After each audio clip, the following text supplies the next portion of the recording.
welcome back everyone to Nerd TV for the Martin Sports Truck Series, coming at you live from the simulated Kansas Speedway, where we got 2 races left in the season opener of the 2023A FTSR series here with the Martin Sports Trucks, and we are going night racing. It looks like here, one of very few night races that you'll see, at least right now, which is bringing the track temps and the weather down a lot. So we've seen consistent 100-degree track surfaces each and every week that you guys watched. And right now, well, the track's only 72 degrees and a really nice 69 in the skies. So I think this is going to provide a lot of grip for these trucks. I think we're going to have a great race here for 2 races left in the season, where we're going to watch Richie Coy and Brody Hanna go at it. Those 2 guys are the only ones really in contention of the points. You got Ryan Chapman, who missed 2 weeks ago. He's 51 points out in 3rd place in the points. So, I mean, technically I think there's a chance, but it's basically gone for at least the opening season. We're going to watch Richie try to hold a 29-point lead over his teammate Brody Hanna for these final 2 races. But enough of that. My name is Jeremy, and then to my right-hand side, the returning back from Dover, Mr. Jason Rockefeller. How's it going? Doing great, man. Dover was an absolute blast. I had a great time. Thankfully, I didn't end up making the trip down on Sunday. I ended up making the trip down on Monday. Came back home later on Monday night. I'm so tired. I can't even think. It's been a long last few days, but great race overall. I think the next gen car provided a great race there for the second year it had, and what a turnout on Monday. So good to see that those Monday races still get some recognition and still have a lot of the fans come out and support their track and support the drivers in NASCAR in general. But hey, man, Kansas tonight for the Martin Sports Truck Series. 2 races left in season A is what we call it. This race tonight, and then we have Darlington next week. These guys are in for a really, really good treat here tonight. Multi-groove racing, you want to be on the bottom early on, and later on in the run, you can sort of go up to the top. But this track's going to provide a lot of grip tonight with us being able to race under the lights. Yeah, I mean, when you went to Dover, it basically is called Martin Monday when he goes to the Martin Monday races. I think he's won the last 4 of the 5 Monday races or something crazy like that. But yeah, tonight we're at Kansas. The multi-groove factor is in. I remember when this track first came out, this place was high grip or high lane all the time. Everyone rode the wall. They thought it was the fastest. And over time, iRacing's changed the tire model up and the track surfaces. And now we see some true side-by-side, multiple laps around this place. There's not a bad lane around the track. So really just for the driver, provides options. For the viewer, provides excellent racing. No matter where out on the track, you're going to see a lot of side-by-side potential racing. All 134 laps tonight. Also to mention, I always forget this guy, but on the right-hand side of Jason is Dustin Loxton, our producer, bringing all the camera work to you guys. How are you doing over there on the far right-hand side? Hey, you know what? It's truck racing. You guys know that trucks are probably by far my favorite vehicle to drive. Love watching them. They always put on a good show.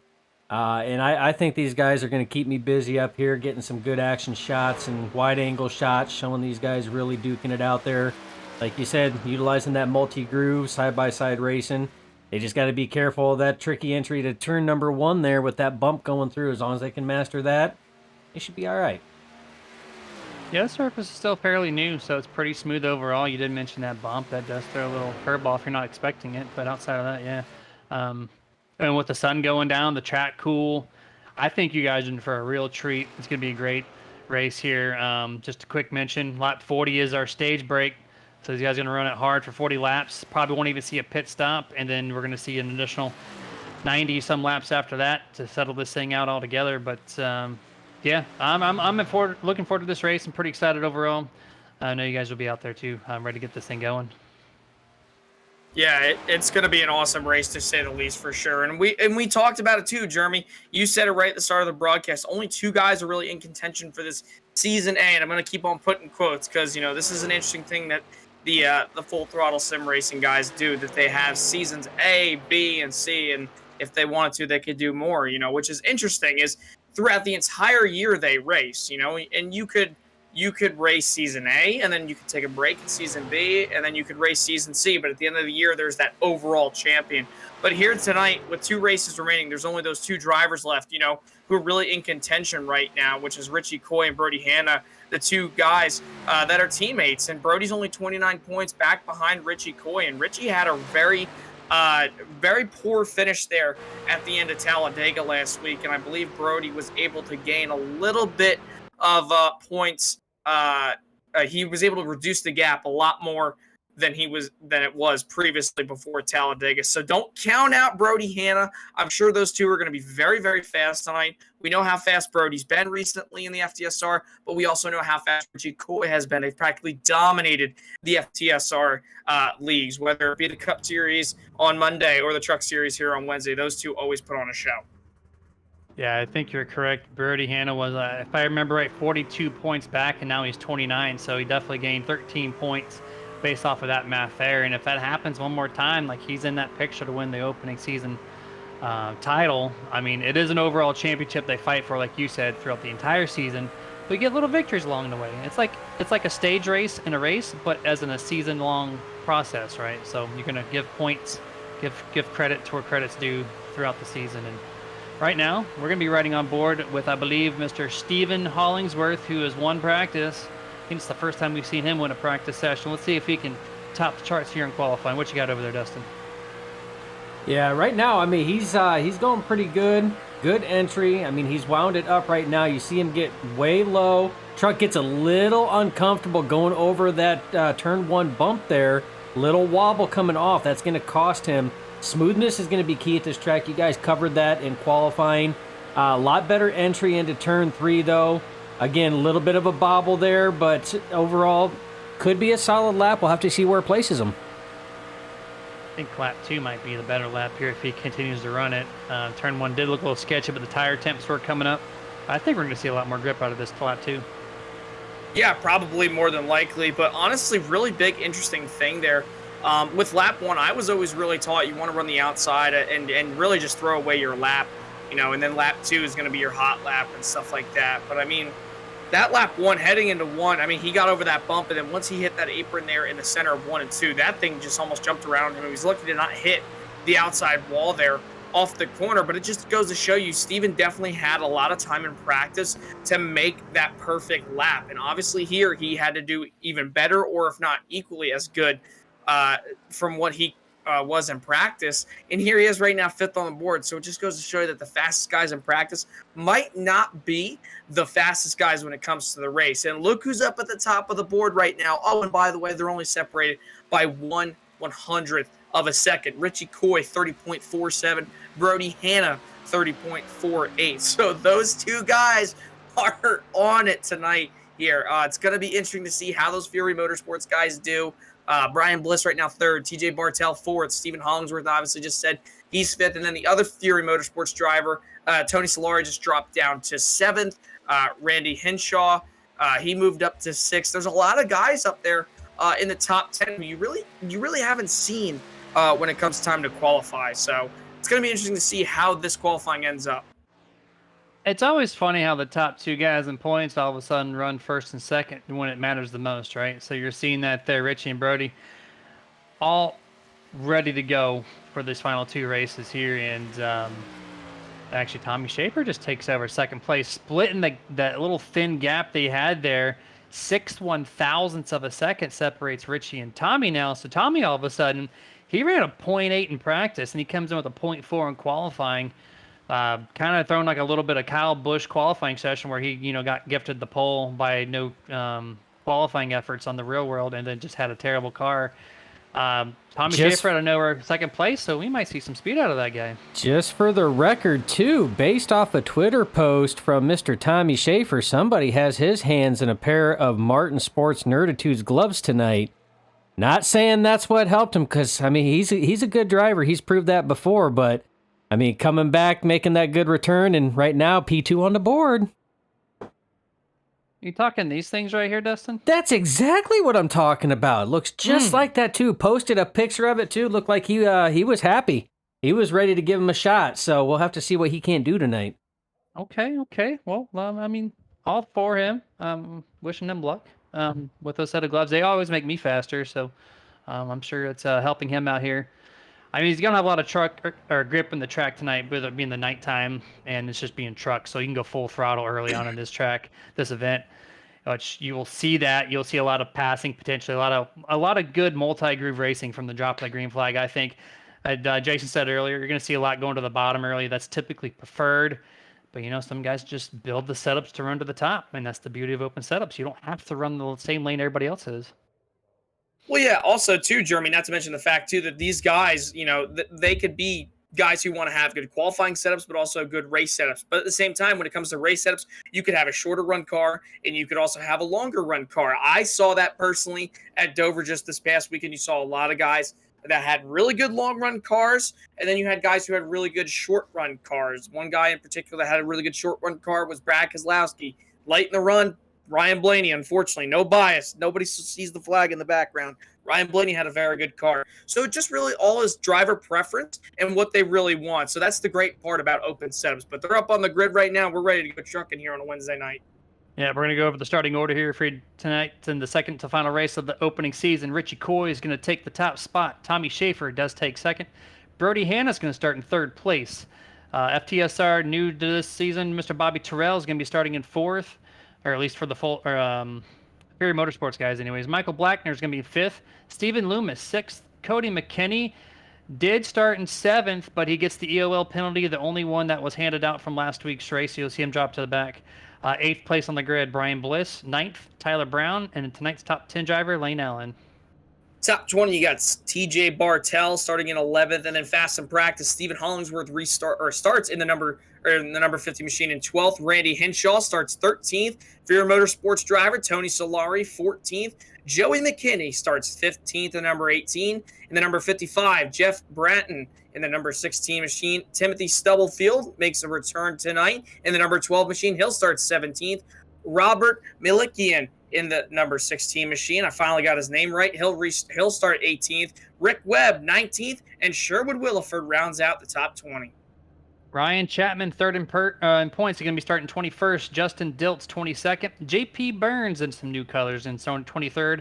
Colton Gum, 24th. Maxwell Solsch, 25th. Shad Curran, 26th. Brian Hoskins, 27th. Brandon Elder, 28th. And Steve Angie rounds out tonight's 29 truck lineup here at the Kansas 200.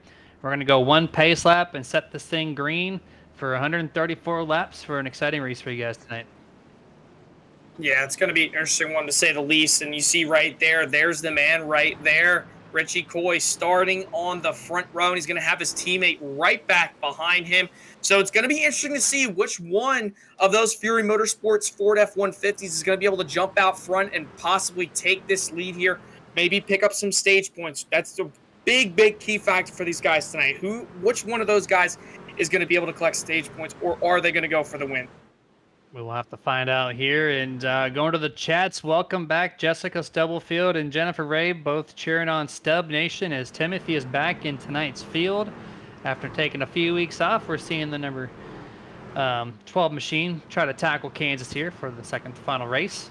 We're going to watch this pace car dip down and get ready for some green flag action. I think we're going to see awesome stage one here. I don't expect any pit stops to occur unless there is a caution break, but the green flag is out. Kansas 200 underway, and one truck doesn't get a start at all and goes down to the apron early. Not sure what happened there, but going back to the front, Richie Coy going to look like he's going to clear Tommy Schaefer before he gets to turn number one. Brody Hanna, Richie's teammate, going to try to follow along Sue here on the bottom, but Tommy Schaefer has that high grip advantage. Yeah, and Tommy Schaefer right there got really loose there off turn number 2, and Richie Coy was able to clear him there, heading down the back straightaway into turns 3 and 4. And now that opens up the door for Brody Hanna. He'll look to the inside of the racetrack. The two 20 numbered bracket trucks, they're going to be looking to be side by side here with last week's winner from Dover, Bobby Terrell, hot on his heels right now as they head into one. Everybody's fanning out all the way through the field. Excellent to see. Kansas still racy right now. Top 3 though. Brody Hanna did take over second place. Tommy Schaefer with the middle grip here, the middle groove. I usually see some people go to the top early, but right now he's running that middle lane and doing it very well. But teammate Brody Hanna realizes he needs to gain some points, trying to pass Richie coming off of 4. Tell you what, right now though, Jeremy, from racing back here in C-Fix, through all the times I've raced here, restarts, when you have fresh Goodyear Eagles on whatever you may run, especially here in the trucks, and Stephen Hollingsworth, 30.93, fastest lap of the race so far that time around in 9th. But that outside lane, not so much in 1 and 2, but in 3 and 4 in particular, that is a very, very good place to make outside momentum. You're going to see it right here. You saw Richie Coy gets a little bit loose, but watch the run he's going to get here off turn number 4. Look at the amount that he closes on the 23. And even Tommy Schaefer, who didn't really have a good center drive off of the corner, but he's still right there on the back bumper of Richie Coy. And I think Brody Hanna's going to clear his teammate here off turn number 2. We got some 3-wide action about a few trucks back here. Looks like Stephen Hollingsworth on the top. He gives up the spot to the number 3 of Brian Bliss and the 22 of Michael Blackner. You're seeing them right now on your screen going through turns 3. They settled. They were 3-wide a couple times in this past few laps.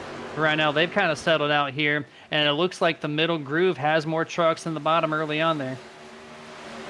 And everybody right now is just fighting and jockeying for position constantly throughout the field. You see 3 wide here. There's practice winner Stephen Hollingsworth. He'll shoot through the middle, and he'll take a 2-for-1 special. He'll get all the way up to the 6th place, right behind Steve Loomis in the 17 machine. That's going to be a battle now for the 5th spot, right on the edge of the top 5. Hollingsworth to the inside of the racetrack, and then there is Loomis trying to rip the top lane. A little bit of side draft out of Hollingsworth here as they hit the tri-oval front straightaway, heading for 1. Still fanning out through the front stretch, going to the chats. It looks like Stub Nation has a battle here. You got 2 people rooting for Ryan Chapman. Of course, that's Diane Chapman and Rhonda.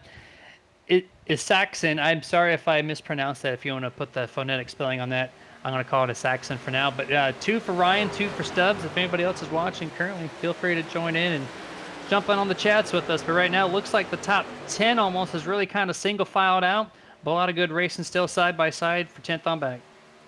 Yeah, the beauty of Kansas here. About 15 laps into a run, you could still have side-by-side action. And then after those 15 laps, that's when you're really going to start to see the tires wear significantly here. Mind the fact, too, this track is an old surface. I don't believe it hasn't had a repave yet, if I'm correct. But if so, I think it might have had one back in 2012. I could totally be wrong. But at the same time, this track is still old. It still eats up tires. You don't want to get your tires over those seams. Ride the right rear on the seam because you'll just get loose, spin.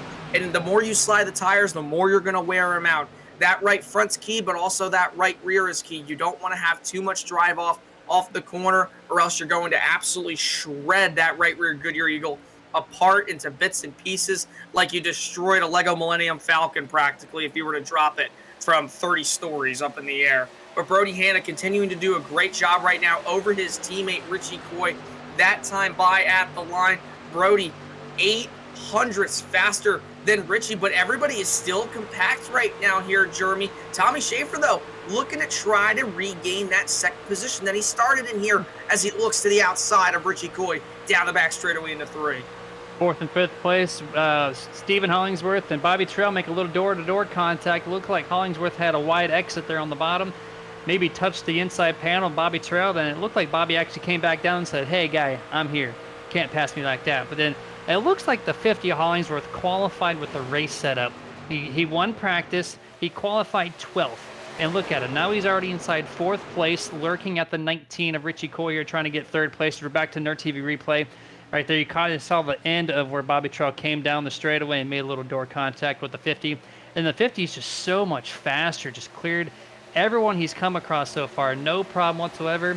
As we're going back to live action here, the 50 still on the tail. Actually, another little side replay there one more time for you guys. But right now, he is all over the back bump with the 19. Also, the 29 of Tommy Schaefer trying to take the race lead for the second lead change this evening. So a couple battles going on inside the top 5. Again, really good. And all of a sudden, just like that, the Roasted Gems coffee for the first time this evening is out on lap number 11. That was definitely a major wreck. That was definitely a major wreck right there. A lot of shuffling throughout the field here. We're about to see. Oh, yep, there it is. Oh, and the 32 machine gets tagged big. Pile up. Tony Solari is involved. A bunch of other guys as well. And that all started when Randy Henshaw went around and then got hit by the 14 of Lane Allen there going into 2 there, Jeremy. That took out a lot of good trucks. It was really weird. I haven't seen this before. Like, I don't know if we kick it back a little further, but the 32 of Henshaw, before he even got to the corner, you see Tyler Brown involved, Michael Blackner, 32 Henshaw up almost all 4 wheels off the ground. You see the 55 of Jeff Bratton. The 11 of Tony Solar, did he make it through? No, so close. Now he hits the 55 as well. I can't tell who the black and blue, that might be Brandon Elder there, but it's TJ Bartell, actually. There we go. Excuse me. But yeah, it looks like the 32 of Henshaw. Before he even got to the corner, it like when his truck lifted off the throttle, it turned right. Like I think I know what it was. You know what's funny is I've actually had that exact same thing happen. What I think happened is because when you head into turn 1, the outside safer, and that's why I always couldn't run the outside going into 1 and 2 here, because if you look at it compared to entering 3 and entering 1, 3 doesn't have a safer barrier that jumps out at you, which you can ride right up against the wall, compared to entering 1 when you get out of the tri-oval down the little short chute straightaway.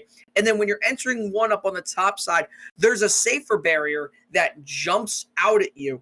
And then the wall kind of goes back to the way it used to be. So it was probably just a transition, more than likely, between the safer barrier and also the wall too as well. So, but you just see unfortunate circumstances for a lot of guys who had a lot of good trucks. You see Lane Allen there, right there. TJ Bartell, Sherwood Williford, always fast. The 55, Jeff Brad. There's so many guys that are involved. So many guys. What an excellent camera shot here by Dustin on the bumper of TJ. And right there, finally made contact. But you saw just particles flying everywhere. I saw some gears. I just whatever was flying all over the place. He drove through a dust cloud of debris just to get through that, and he finally, unfortunately, made some contact late going through that wreck. But yeah, a lot of good, strong drivers involved in that one. I think about 6 or 7 in contact. Yeah, more than likely. And, and some of these guys that were at the back of the field there who weren't involved, like I believe Ryan Chapman, I don't think he was involved unless I stand corrected. But a couple other guys too. I think I think he was involved possibly, unless I'm mistaking him for another truck. Some guys did come and take tires. I do think it was the right call by Brody Hanna and the rest of those guys up inside the top 10 to not come to pit road, because when you look at it, you only have 3 sets of tires here tonight at Kansas. So it's going to be interesting to see what these guys do depending on how cautions fall and how they utilize those 3 sets of tires to take. So going to be interesting to see. I believe that, yes, that is a little bit of damage there on the Chapman Ford F-150 machine. It's got some damage there on the right front. Not a lot. You just got to make sure that that right front fender is not digging and just absolutely scuffing up that right front tire, because that's how you're gonna wear out your tire, and that's how you're gonna lose a lot of grip going through the center.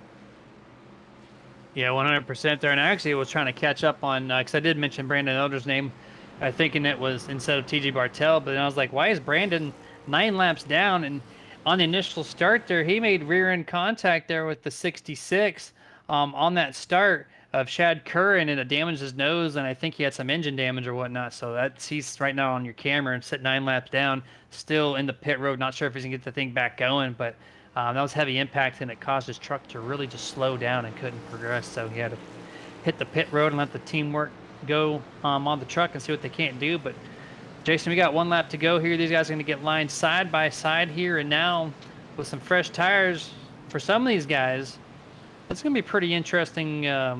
25 laps before stage break. Yeah, I mean, like I said, though, it's going to be interesting regardless. You have some guys up there. I mean, Ryan Chapman definitely doesn't have a lot of damage. So really the real question with these next 3 to 5 laps that Ryan Chapman has here on the restart, depending on that damage, which, like I said, doesn't look like a lot. I mean, he's right on the outside of the top 10. He's going to be restarting, I believe, in the 11th spot, right behind Brian Hoskins and also with Cody McKinney there, too, in the 28 machine. I don't know, man. It's looking like they're going to have something, but at the same time, we've only ran 15 laps since the green flag practically, and I mean, even then, we haven't had 15 green flag laps. That's concluding cautions. So, I mean, maybe it was the right call, but at the same time, I just think it was too early to come in and take tires right there unless you had damage. Yeah, these guys have 4 total sets, so you got to conserve, only be on lap 15 now. You don't want to spend them too early. But we'll see what this next 25 laps has in store. As the green flag is out, Brody Hanna's going to control this start this time. Still have one of two leaders tonight. Let's see if he can maintain this lead. Typically, his teammate, the 19 of Richie Coy, has a little bit better of a long run scenario. But the 23 right now is showing so much speed early on. We could see dividends pay off for him. But right now, Tommy Schaefer on the top side of the track gets a great launch off of turn number 2. Brody's going to get some good side draft. Coming through turns 3 and 4, the 29 goes wide. The 50 is trying to go 3 wide for the race lead. Almost makes it happen, but Brody pinches him closed. Back to 2 wide. Man, that 50 truck right there, Jeremy, almost made contact and sent the 29 to shape for a round practically. If he would have just not given about another 2 inches, he would have turned that 29 around there off turn number 4. But like we talked about earlier on, Jeremy, and you mentioned, that 50 of Hollingsworth is flying right now like a bat out of hell practically. That truck has been on rails since the green flag drop. Definitely had a long run to race setup type, setup on the truck. Definitely not a qualifying setup for sure. And the rest of these guys right now are struggling with speed. If you just look right here, watching Stephen Hollingsworth, I mean, that truck just absolutely gripped. He could be anywhere on the racetrack. There was a point a handful of laps ago when he was heading through 3 and 4 prior to the caution where he was just absolutely gripping that racetrack, holding on for dear life, but in a good way. Right there, you could just see it. Right there's a great example how much better he is through the center than Richie Coy and how much he gains on Brody Hanna. No doubt about it. I think Stephen Hollingsworth is going to be one to reckon with here tonight, and he's probably going to go for the race lead here. But Brody Hanna is hunting down Tommy Schaefer as he rides behind him off 2. Wreck update, the 32 of Henshaw and the 99 of JP Burns both have backed out of tonight's race. Henshaw just had too much damage, and not sure what happened to JP Burns with that wreck, but he cannot continue. So 2 trucks out of this event. 27 trucks remain on the field. The 19 of Richie Coy, one of the few trucks on the top 5 running the bottom half here through 3 and 4. They come back through the start-finish line. Richie's trying to make that pass on the 50. It almost looks like the 50 is a little loose early on, but that long-run speed should be there for him as his truck kind of tightens up a little bit. He's all over the back bumper, the 23 of Brody Hanna here. But 19 all by himself seems to have a lot of speed, and now he's trying to pass his teammate to regain those points. Yeah, well, I tell you what, Jeremy, with these guys not having that many laps on their tires, and now that they've gone about halfway through this run practically, I mean, they got to start thinking about, the stage here. I mean, the stage is going to end after lap 40. So realistically, they're going about another 20 laps here. You're still going to have to save those tires a lot. But look at the grit that Stephen Hollingsworth has here going through to almost makes contact there with Brody Hanna. But Brody's continuing to ride right behind Schaefer in his tire tracks practically. But Hollingsworth still trying everything he can, trying to throw the kitchen sink here at Hanna as he works his way off of 4. I wouldn't be surprised if Coy and Hollingsworth, but more than likely Coy is able to have enough tire at the end of this stage if they do go green, because Richie has been using up that bottom all race long so far.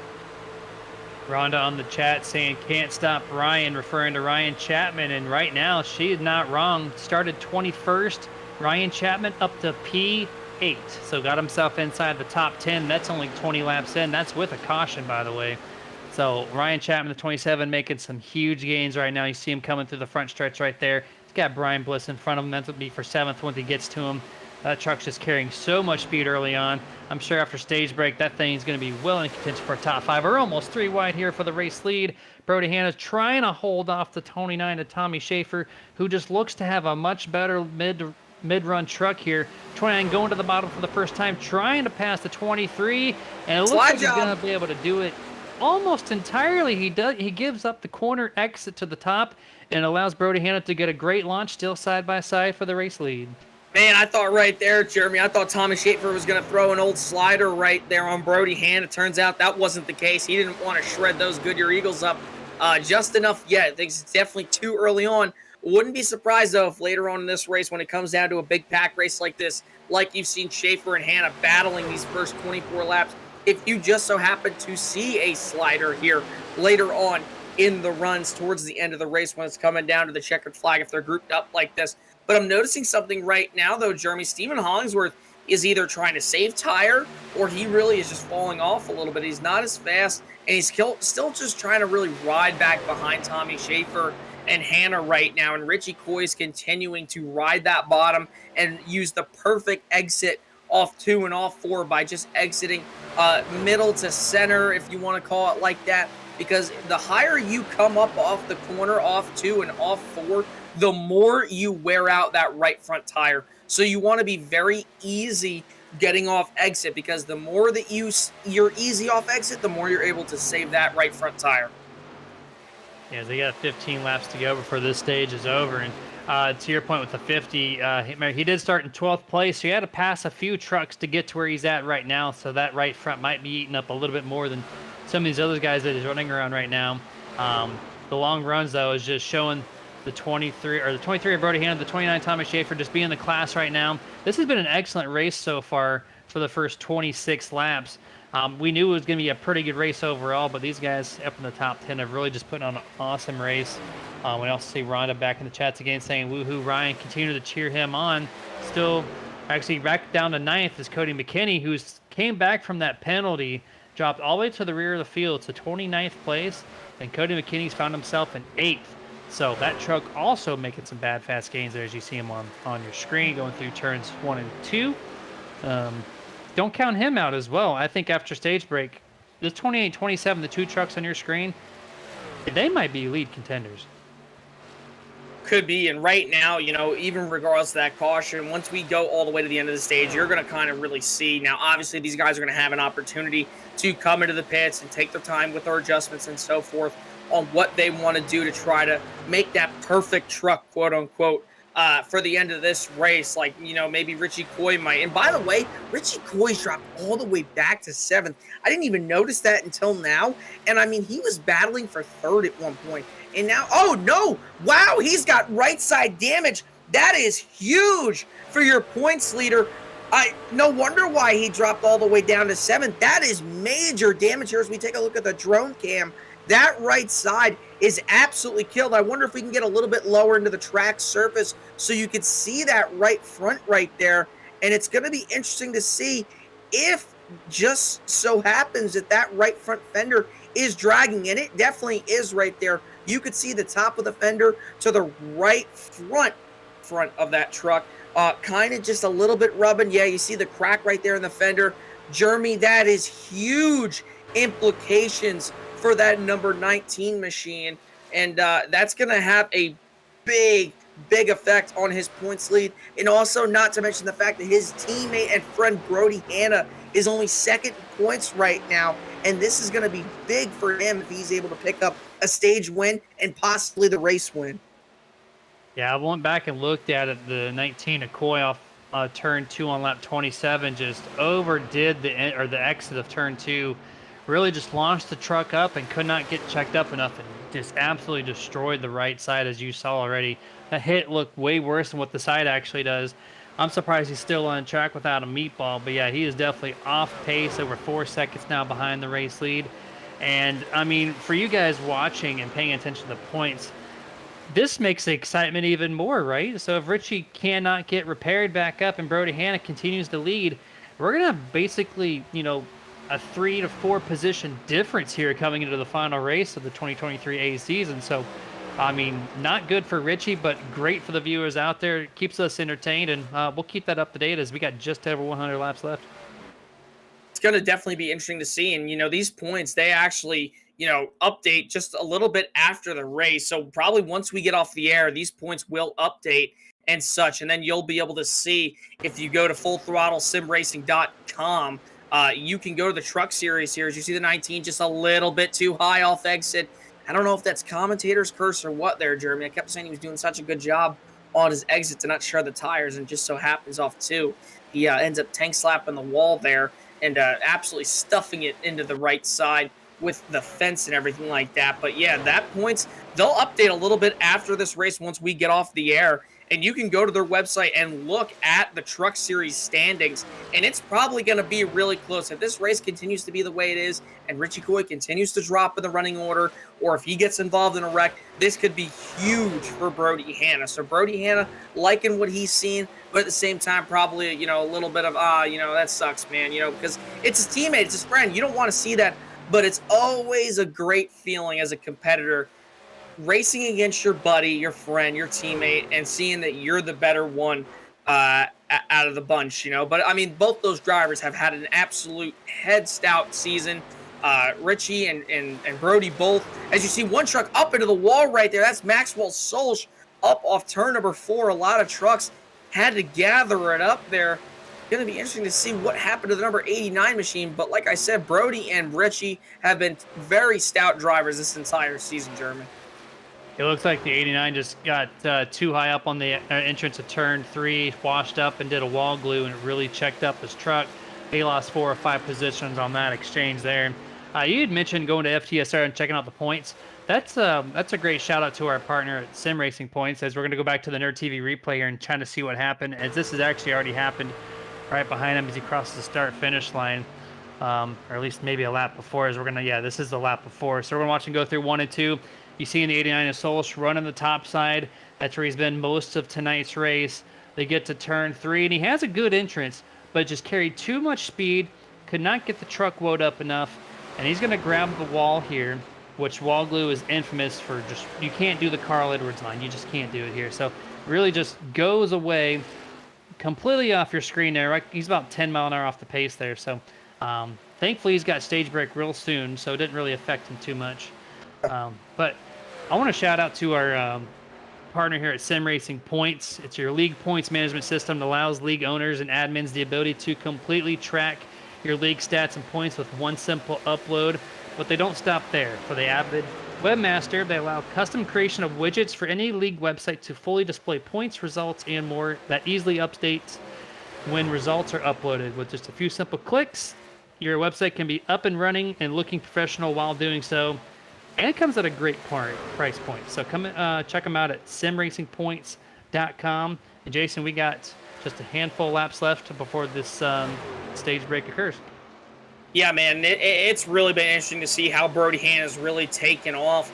But, I mean, but not by much. Stephen Hollingsworth is only back right now by a second and a quarter practically. That time around, 32.12 for Hanna, 32.18 for Hollingsworth. So both those trucks are kind of equal right now. In fact, Stephen just gained about a 10th right there heading into 1.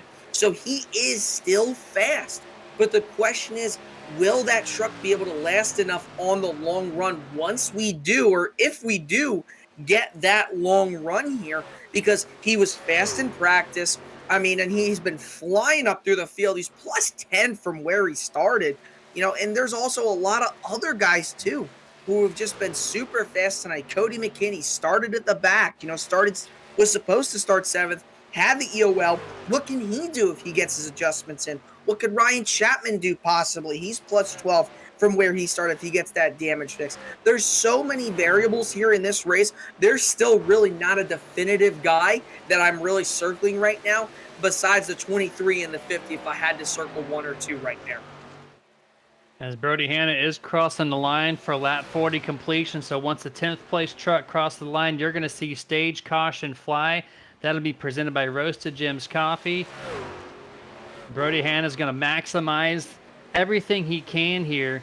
Going to get the 10 stage points. Richie Coy finishes 7th on this stage, so that's going to be 7 points to Brody. So as it sits right now, that 29-point lead goes to a 23-point lead if you're actively keeping track of that. So just ever so slowly, here comes Brody Hanna trying to catch up and say, hey, we're going to make this a really good battle. Caution is flying. These guys are going to come down pit road, and it is our time to take our first break ourselves. We're going to go picture-in-picture mode, watch these guys do the pit stops. We'll be right back after a few messages.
And we're back to full screen here as we got a lap and a half of pacing left before we take these trucks to green flag for stage 2.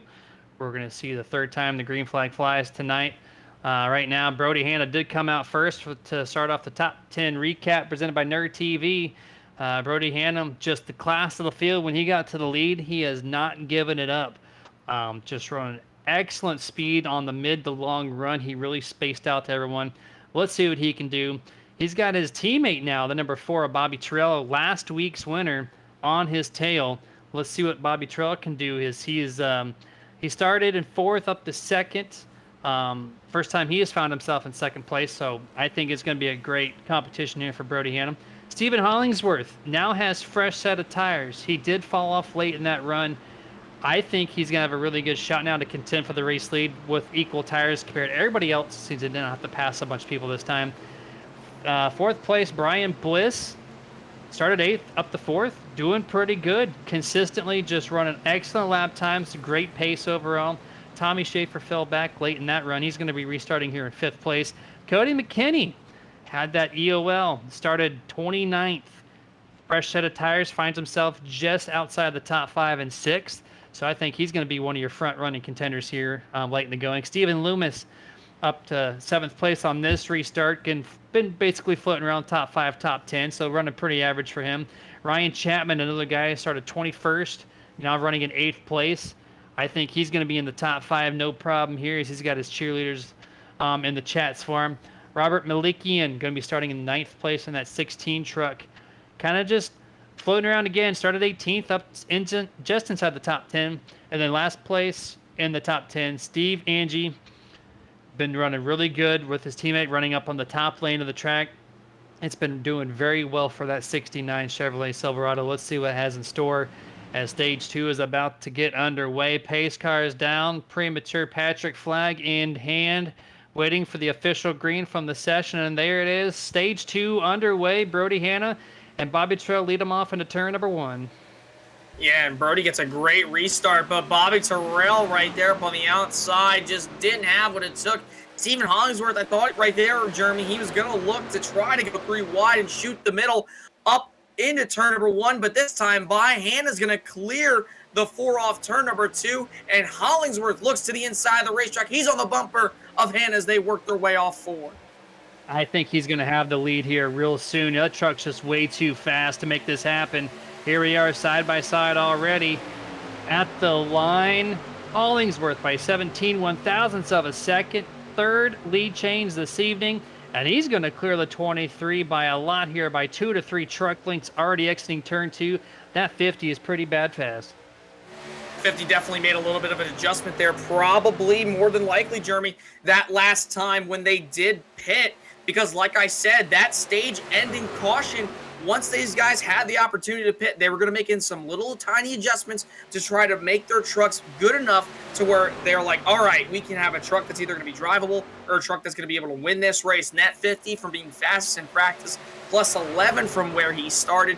He is bad fast right now, and that truck is trying the best it can with the driver behind the virtual steering wheel, trying to get away from the rest of this pack. But Brody Hanna, though, he had a little bit of long run speed. That's going to be the big question, though, is will Hollingsworth be able to have that long run speed here once these guys do get a long green flag stretch? We'll find out here. I think you might have good potential. Rhonda back in the chat saying, watch out for Ryan. Yeah, Ryan, I think he's going to be in the top 5 here as his field kind of settles out right now. They're all single file basically inside the top 10. So now we're going to see who has the true speed as they all kind of shuffled spots from that initial start. So they have a great chance to showcase what they're worth for the remaining 90 laps here. Coming off of turn 4, that lead is slowly closing up, though. Brody Hanna, just a dominant long-run truck. He was gaining a 10th or 2 each lap toward the end of that stage, over the 50, over the 29, even over his teammate, the 4. But then we see the 28 and McKinney got a great chance here to be consistently inside the top 5 as he is now in 5th place. These guys are pretty spaced out early on, much more calm of a race than it was stage 1. That's because, well, you have green flag pit stops if they go green the rest of the way. These guys, there's a lot of guys up in the front of this field, though, that are really impressing me. Like Brian Bliss, you know, he's usually up at the front. I remember he was up at the front at Talladega. And you also, have Steve Angie, Shad Curran, Tyler Brown, who's been fast recently these last few weeks, but they're all inside the top 15. Also, I just want to give a little quick shout out to Ryan Chapman's logo there on his graphic. I absolutely love his logo. I just think that thing is so badass. Look at that. I mean, come on. He's got the hat on. They're not shades, but it's got the shadowing right there over his from his hat down to his eyes, and I believe that's his virtual steering wheel in his hand and whatnot, if I'm correct. But if so, even if I'm wrong, I still think that's a very, very badass logo to have there for his graphics. So nice logo for Ryan Chapman here. But yeah, look at this up at the front of the field. Brody Hanna got around Stephen Hollingsworth, and Hollingsworth is trying his best up on the outside of the racetrack. But not to mention the fact, too, Schaefer, Terrell, McKinney, Bliss, and also Chapman, they are all in tow right now with the two race leaders as Hollingsworth loose there heading into turn number 1, hit the seam. He's going to have enough momentum here off 2, going to try to switch it up down to the bottom of the racetrack. No, he doesn't. He'll stuck in line right back behind Hanna. He'll go to the outside here as they work their way into 3. He's just way more comfortable on the top, and right now I think the 50 might be over trying to get to the race lead, but cannot go to the bottom to make that pass. I think we're going to start to see the 50 fall back here. He's just putting too much effort into it. In the practice, that truck looked like it was running a little freer, but as the sun went down completely, this track has tightened up a little bit. And I think the 50 on the long run just has too tight of a race truck to really get where he needs to be inside the top 3. And we're going to probably start to see him fall back here. He is right now putting a huge effort here on the 29 to try to keep him at least to the side, if not behind him. But the 29 gets a great launch off of turn 4. Still side by side here. Brody Hanna is enjoying this. Bobby Terrell trying to run the top here right behind the 50 to try to propel himself inside the top 3. Yeah, look at behind Bobby Terrell. Look who's battling right now to try to make his way up into the top 5. That's Cody McKinney working his outside lane on Brian Bliss. Brian was running the top. He's had to fall down to the bottom of the racetrack right now. But McKinney has been so fast these last few laps here. 31.41. He's a little bit faster than a few of these guys up here in this top 7 group. But right now, Brody Hanna, like you said, Jeremy, is loving what he's seeing. Not getting away too much due to the draft. But right now, 3/10, and it's almost 4/10 right now as he works his way off too. I tell you what, though, Jeremy, that 50 of Hollingsworth, he's got to get to the bottom at some point because he's just eating his right side tires away the more and more he works that outside lane. Yeah, on the iRacing platform, running the top is faster in some cases, like a multi-groove track.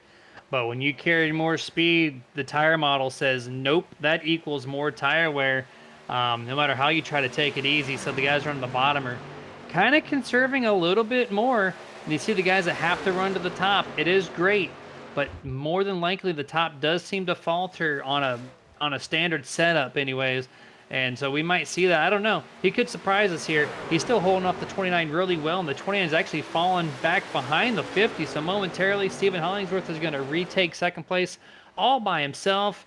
Top 10 all single file on lap 57.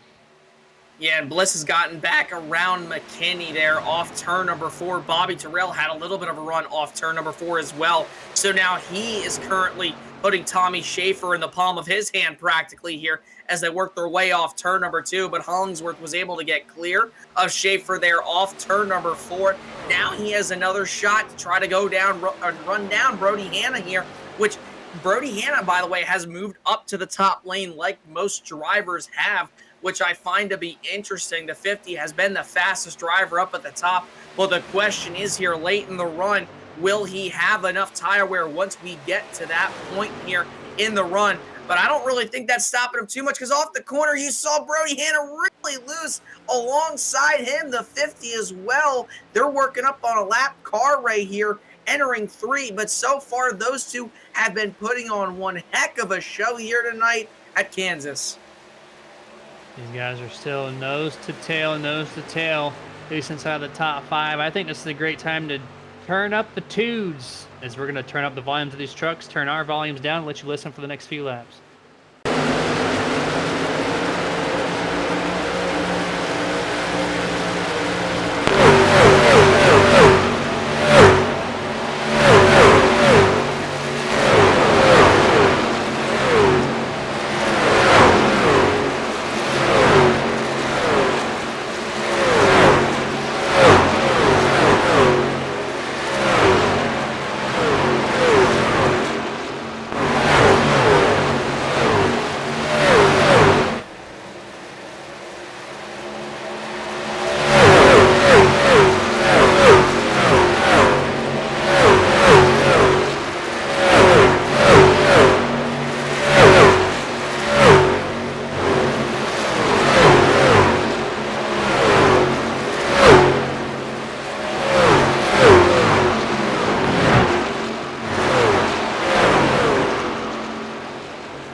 And back to the actual broadcast sounds. We are turning our volumes back up, the truck volumes back down, and we're continuing to watch this lead race here in the 23 of Brody Hanna, just like stage one.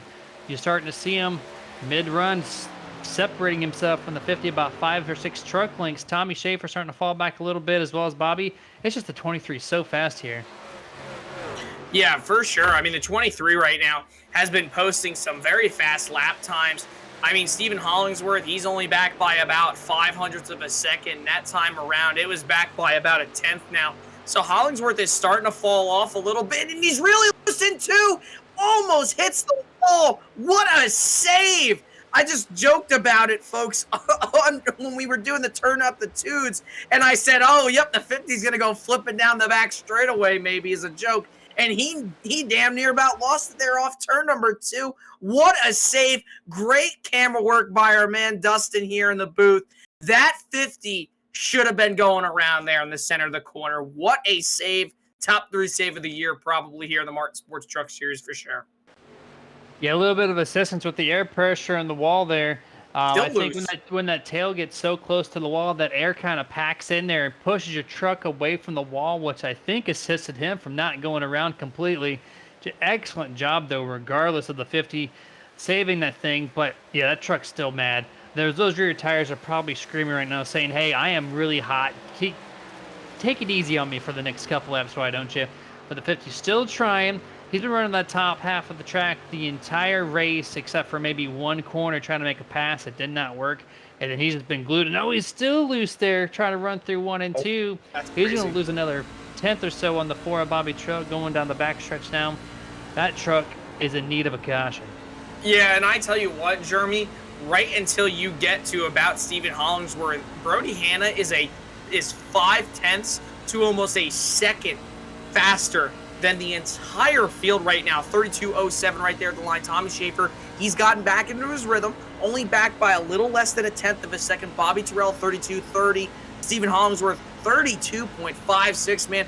That truck is screaming for a caution right now, saying, Stephen, why'd you drive me so hard, man? Those Goodyear Eagles, they are screaming at him right now, and I cannot believe he's made multiple saves. Yeah, right now he's driving on ice, so we'll have to see how he can be able to handle this truck.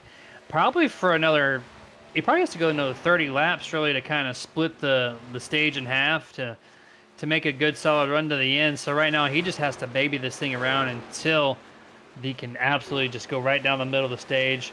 Earliest time you can pit, you're probably going to see the 50 come down and do so as he's continuing to lose time on this top 3, but still behind him, 5th place is still 2 seconds back. That being the number 28 of Cody McKinney, who's kind of flatlined since coming into the top 5 here. The 3 of Bobby Trail behind him gets severely loose too. So somehow on this track, we saw a lot of tight trucks early on, but this thing is definitely loosened up. Yeah, it's definitely loosened up a lot. I mean, everybody's truck is really starting to lose a lot of grip. I mean, these guys were running bottom, and then it migrated to the top side of the racetrack. You see right there, Brian Bliss, super loose off turn number 2. So everybody's trucks are really starting to kind of settle in to the long run feel. You see some guys super loose. You see Brian Bliss. That's not something you want to do. That's not good driving right there by Brian Bliss. And I don't mean to call him out, but you do not want to go from top to middle and do a crossover move here, especially at a track that is very, reliant on tires and such, and making sure that you're not burning them off in the center. You don't want to be crossing over those seams throughout the center of the corner, because that's how you lose the back end of the truck, and that's how you lose it off 2 and off 4. We've seen that countless times over and over again, whether it be real or sim. You do not want to do that right there. And I guarantee you Brian Bliss, along with many other drivers right now, are struggling in their virtual race trucks right now. Battle for 3rd is undercurrent. Actually, there is a yellow flag here for the 3rd time, presented by Roasted Jim's Coffee. And we have a caution For the 4th time this evening here. We're going to try to find out. Richie Coy, it looks like, sideways on the front stretch here. Your points leader, who has already hit the wall once, actually makes contact with the 66 of Shad Curran. I think the 19 just misjudged where the 66 was, turned himself around the nose of that 66. And thankfully, no damage occurred on that spin, but man, that was just a bad judgment call, I believe, by the 19. Does bring out that caution. Man, this has not been Richie Coy's night. Just misjudges it, gets right across the 66 there of Shad Curran's front bumper. Man, Richie Coy, not only did he lose 10 points right there to Brody Hanna, who ended up winning that stage here at lap 40, but now he's all the way back in 19th. And plus, he's got race complicating damage. I mean, it has not been a night tonight for Richie Coy here. He is definitely going to have to show up to Darlington next weekend if he wants to win the Season A title. Yeah, he's gonna have to show up for sure, and he's been pretty good there. So I won't be too surprised if he comes in, battling inside the top 5, top 3 all race long.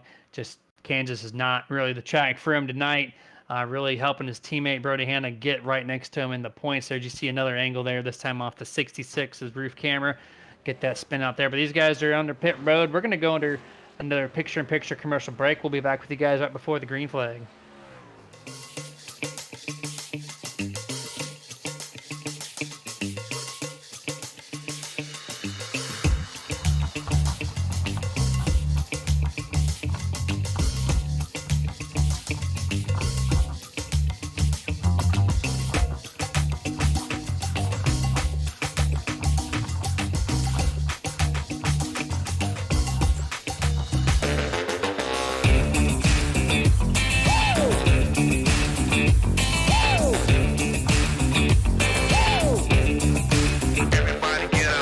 Racing isn't easy, but experiencing it is. iRacing puts you in the driver's seat with the industry's leading sim racing game. Drive on laser scan replicas of the greatest racing circuits from around the world.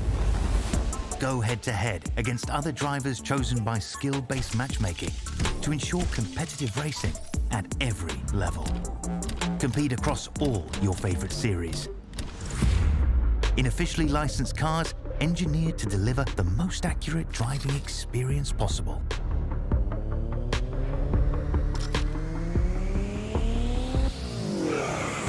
Join a race or host your own with players from across the globe. Race against the computer or in a league with friends. Feel the thrill behind the wheel. Visit iRacing.com.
Coming back to you live full screen here as these guys have one lap left before we're going to get this thing back to green flag action, which will come at lap 78.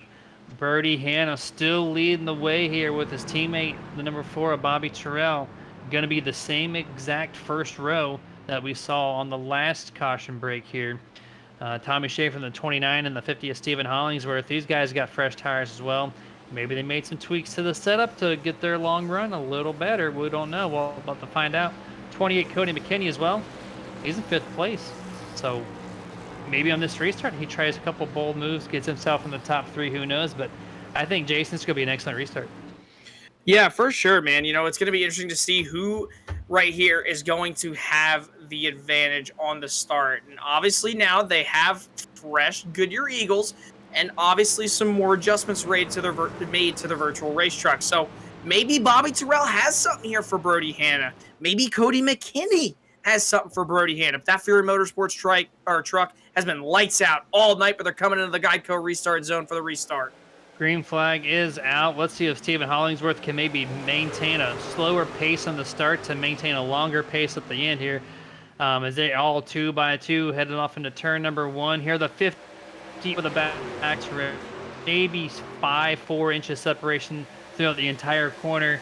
Really trying to get Bobby to pass the 23 Hannah, which is giving him his best effort here as we're on board with Tommy Schaefer. We're looking at the door panel of the 4 and the 50. Still directly side. Oh, the 4 gets loose in front. Here we go. The 4 is around. Excellent save until he comes across Steve Lumens' nose. Still no caution. 2 trucks injured in this one.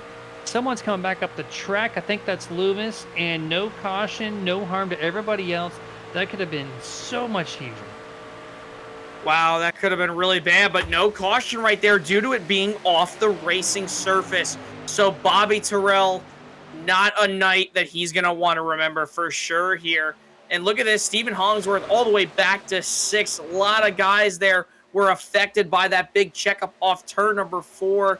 I mean, the 4 had it saved until he just kept coming down the racetrack, but now Hannah and Schaefer kind of have a race of their own. Looks like a little bit of contact made right there from the 50 into the 4, then hard hit, lifts the rear end of the truck up off the ground, thankfully lands back down on all 4 wheels there off 4. You see Steve Loomis right there involved as well. Steve Loomis, Bobby Terrell, though, that's probably going to be race-ending damage for them for sure. That's not going to allow them to compete for a top 10, top 5, and the win. Yeah, we just saw on that angle you can see the 4 right here, and right there. Looking on the roof of the 17 of Steve Loomis, just can't go anywhere. The truck's already coming down. You got trucks to the top side of you. You're just gonna have to be along for the ride. But yeah, I think Hollingsworth just took too much air off the spoiler of the 4 of Terrell. Really, just all through the whole corner, up until turn 4, the truck was fine, and then it just took off so much air off the spoiler. It kicked the truck around. We know these trucks are really light on the rear end rather. And it just upset the truck, and then you're going around. You're in front of everyone. That could have been so much more of a problem, but thankfully only 2 trucks involved, and yeah, it's going to probably be some good damage there on the 17 for sure. And actually, they hit the 29 of Tommy Schaefer too in the right rear. I did notice that as the 4 was starting to go around. You see it right there on the rear side of that right end of the truck, just pushed in the spoiler deck lid area. So it's going to take the spoiler out of the air a little bit, so this might hinder some side force there from the 29. Yeah, for sure. I mean, that's definitely going to be a little bit race-ending damage. It's not race-ending damage, it's a little bit of exaggeration, but it's definitely going to hurt him down the straightaway. It's going to create more drag. Also, he's not going to be able to drive the way he wants to throughout the entire corner practically. But, I mean, he's still hanging in right now with Tommy Schaefer. And also, look back behind those guys. Stephen Hollingsworth is still flying right now. In fact, he was faster than those guys by more than a 1/10 that last time around. This time by at the line, though, we're going to see a 30.81, 30.88, 30.74, though, for Stephen Hollingsworth. Or sorry, no, my bad. I'm looking at the best lap times. So still, though, faster. 31.18, 31.17 for the 2 race leaders, 30.94 for Hollingsworth right now. But look at this great battle we have going on for 4th. TJ Bartell and Cody McKinney, and then Ryan Chapman, Brian Bliss, guys who've been up in the top 10 all night long. And TJ Bartell is making a great march up and towards the top 5 right here. But these guys are side by side, continuing to battle it out as they head into 2. Yeah, excellent side-by-side battle here. Just outside the top 5. Still side-by-side for an entire lap, plus some more here as they go through turns 3 and 4. It's going to give us a great time to give a shout-out to one of our partners this time, iRacing iFlag, your standard and open-source race marshaling light board system. It has 64 LEDs that displays racing flags in a truly noticeable peripheral vision fashion, making it both impossible to miss any flag like yellow, blue, or safety car flags, but also easier to drive the driver to achieve the highest level of focus. iRacing iFlag continues to build the sim racing scene by putting 70%, that's right, 70% of what is profited back into the community through driver sponsorships and more. View their complete product line at iRacingiflag.com. iRacing.com and use that super nerd code for 15% off anything you purchase from Jeff over at iRacing, iflag.com. And then back to the lead. Where'd that 50 come from? You said he was flying, and well, he was a second back a few laps ago. Now he's on the tail of the race lead. Yeah, he might just be able to get past Brody Hanna right here for the race lead. Going to be interesting to see. We're closing in, and these guys, I mean, they might have to pit one more time, but I'm not too sure. I mean, tires is going to be the biggest concern here, and we all know for a fact from being up here in the booth that Stephen Hollingsworth has had great short run speed, but when the long run came, and I mean the real long run, he just could not hang on to that race truck. So if he does get past Brody Hanna, he's got to be very, very conservative of his tires right here if he wants to try to make a run at that race lead on Brody Hanna, pass him, and maintain it. Yeah, last time it looked like he was very hesitant of making any pass on the bottom. Brody's been so dominant on the bottom. I don't know if you can actually make the pass happen and have it hold for a long period of time. Gets behind somebody, it just really just makes his truck much faster too. As now we're looking at Cody McKinney and Ryan Chapman, two of the guys had to come from the rear of the field, duking it out right now for 4th and 5th place. These guys have been side by side with a couple of trucks this entire race, or part of this restart anyways, as they're still side by side. McKinney's trying to get that side draft all he can here coming through turn 1. Gets enough to maintain it here, runs to the top lane. I think this is where Ryan Chapman's going to clear and maybe slide up in front of the 28, which he does so. Will the 28 go to the bottom? No, actually Ryan Chapman gives up the outside to his preferred inside lane. Yeah, and Chapman's doing a great job so far here tonight. We talked about how he's been moving up consistently throughout the night, and now he's all the way up into the 4th spot. But you see McKinney trying to get up to the outside of the racetrack here, and I really did think that with that right front damage there on the 27 machine, that he might not be as fast. And I was thinking to myself in my head after I talked about him and about how he was going to be so fast. Turns out that's not the case. He's been flying so far tonight. He's plus 16 from where he started, battling for the 4th position with Cody McKinney. And also Brian Bliss, still been there all night long, top 10 consistently, has not dropped outside of it practically. He's doing a great job, so this is a great opportunity for him to showcase some talent here tonight as they work their way into 1. Yeah, doing an excellent job so far. Still looking on board of the backside of the 28 here. As he's running this wall really close. This is why Dustin turned the camera to the wall angle here. A couple laps to go through 1 and 2. I thought maybe I was going to see some sparks come off that wall. Running through 3 and 4 here. Slides up a little bit into almost that little strip there right next to the wall.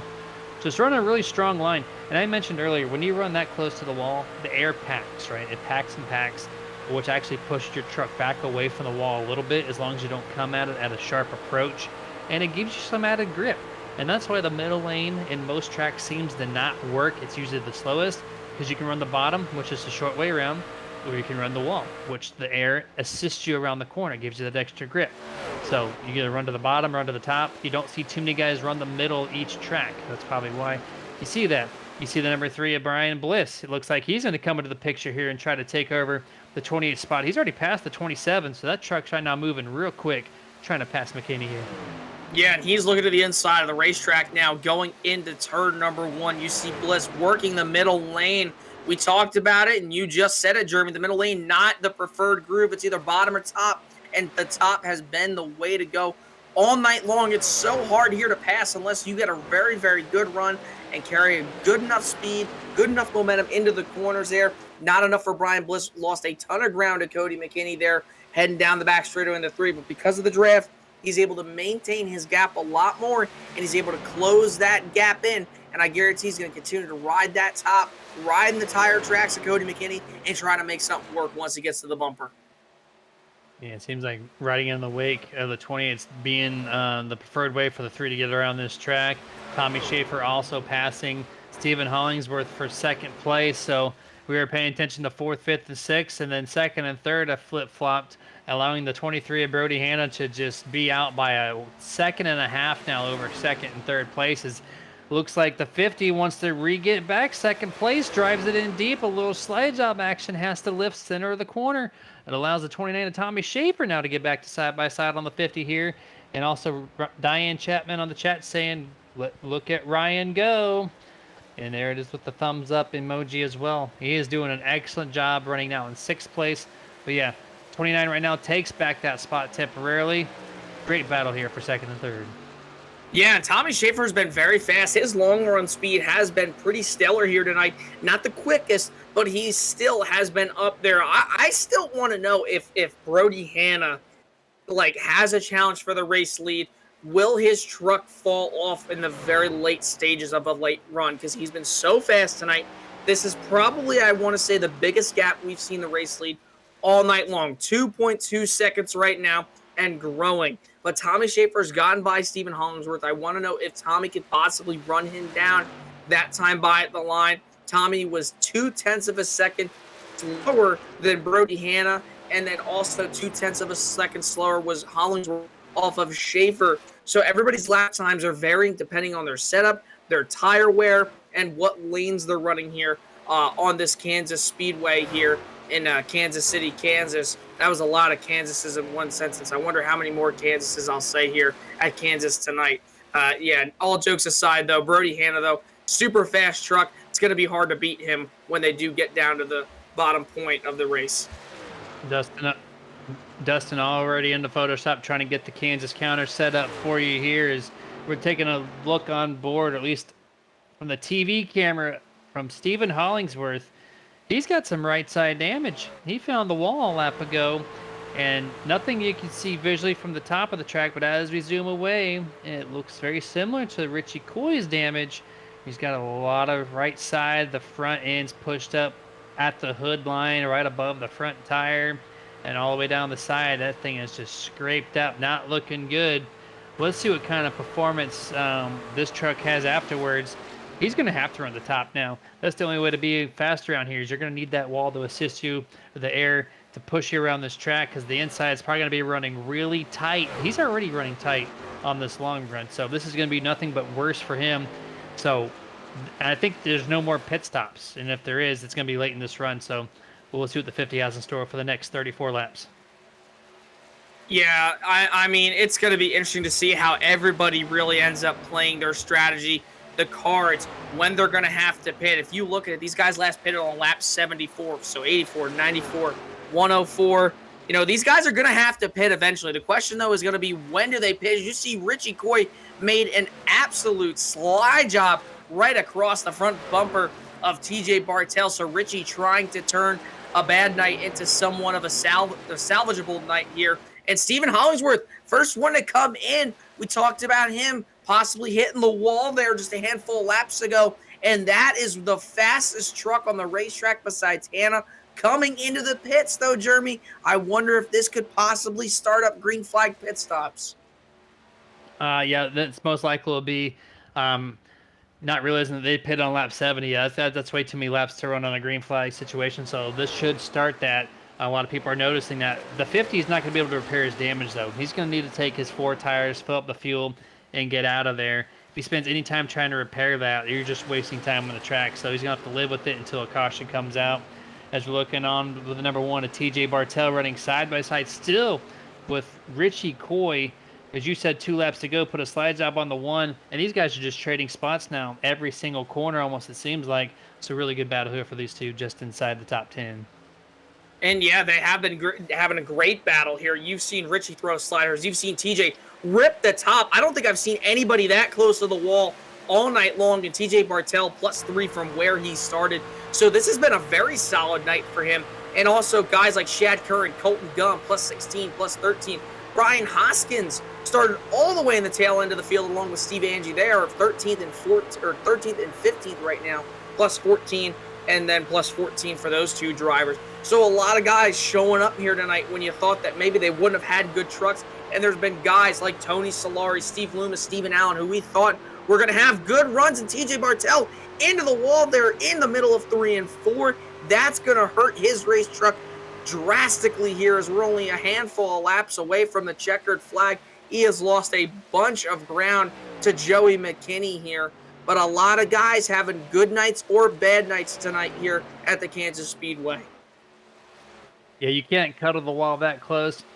The wall sucks you in, and he lost probably 2 seconds on that exchange there, as allowed the 18 of Joseph McKinney to easily get around him for 8th place. That's going to put TJ Bartel back in 9th. And to my surprise, and probably yours, I haven't seen anybody else really come down pit road, so I'm going to be curious to see how far Stephen Hollingsworth makes it if everyone does have to pit the rest of the way. I would imagine that someone else would have come in by now, but actually, I think Bobby Trill in the 4. No, he was part of the wreck. Never mind. So, yeah, just Stephen Hollingsworth right now. Only truck that was on the lead lap, 1 lap down. You see in the 69 there, Steve Angie. He's coming off of pit road there, so that might be the second truck to give up the lead lap. More than likely. I mean, everybody right now is going to vary with strategies like I just said here. You got Tyler Brown in as well as Sherwood Williford. Some other guys, too, are going to be pitting here sometime in the next few laps. The question, though, is just going to be when. I mean, we're only a handful of laps away from the checkered flag, like we said. And I'm seeing Tommy Schaefer jump down the leaderboard. I don't believe he's into the pits. That could be an issue. It was an issue with the lap counter there as he's working his way around a lap truck there. But, man, Jeremy, Brody Hanna's been so fast here tonight. 5.5 second gap over Schaefer. But the thing is going to be when they do pit, Jeremy, if Tommy Schaefer pits early enough and takes them tires, he might be able to leapfrog Brody Hanna. I think that's going to be the strategy that could win him the race, but he's going to have to do that strategy. Yeah, and you're seeing the number 1, TJ Bartel. He's making his way down pit road. You saw Tyler Brown exit. Right now, Brody Hanna has that 5-second lead. So if the 29 comes down early, the 23 has to pounce on that pit road right after to kind of secure that spot.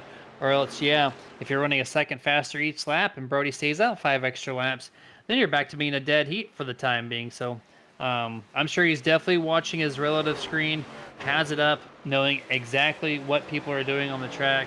And he's going to pit accordingly to plan or just kind of feel out how's it's going there. But right now we're currently at lap 108 of scheduled 34. So like about 25 laps are remaining in this event here at the Kansas 200. And nobody else really has come down pit road other than the 3 trucks that we've mentioned. So a lot of these guys are pushing it to the end of this run. Yeah, these guys are going to be really, really close with 25 laps to go. You got to think to yourself, Jeremy, not really too sure how these guys are looking on fuel, but when it comes to tires, these tires are screaming to be replaced right now and have some fresh Goodyear rubber on those virtual racing trucks. But, I mean, lap 74 last time these guys pitted. As you see, Brian Bliss here approaching pit road from the 3rd position. I wonder if anybody is going to try and stretch it all the way to the end. I mean, like I said, I'm not too sure how the fuel situation is, but I'm sure they're going to pit, no doubt about it. I could just be talking out my head or my butt or whatever, but I mean, it's a possibility. Anything is possible in racing. We've seen it time and time again where guys tend to pull something, out of the trick bag, but not so much for Brody Hanna. He is in this time by. If I were Tommy Schaefer, I'd be following him in. Here he comes. This time by into the pits. Who's going to have the better stop and who is going to have the shorter run car? Multiple other drivers as well following the race leader in on pit road. Robert Malikian's going to stay out and claim the 5th lead change this evening. And I think Brody and Tommy Schaefer had basically the same exact style of pit entrance. I think they matched each other's time. So the time is going to be right here in the pit stall. Who can hit the stall the best?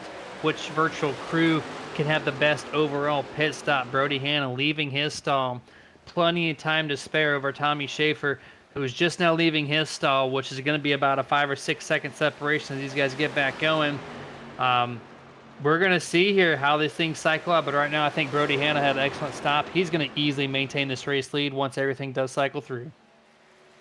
For sure. I mean, the 23 machine has been so fast all night long, but you got to be careful those lappers. And everybody that's on older tires, newer tires, that's the thing. Oh, my goodness, it's going to be so close right there. And that was the leader right there, Robert Malikian, in that number 16 machine, who last bit on lap 74. He is still banking right now, more than likely, on a caution here, as Brody Hanna has gotten his lap back here.